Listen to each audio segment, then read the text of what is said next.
Hello guys! So yun, marami kasi nagtatanong sa akin kung magkano usually sahod ng mga domestic helper dito sa Middle East. So i-share ko lang kung magkano yung sahod ko dito sa Kuwait.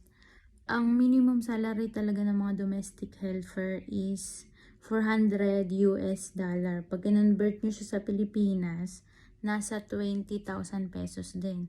Pero ang sahod ko dito is around 23,000. Kasi bago ko pumunta dito is direct hired ako.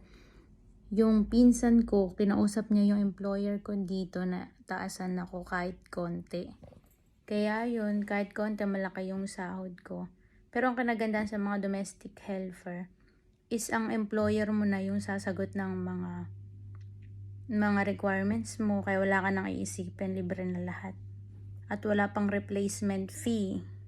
Kaya sa mga nagbabalak mag-domestic helper dyan, kailangan nyo ng matatag na loob.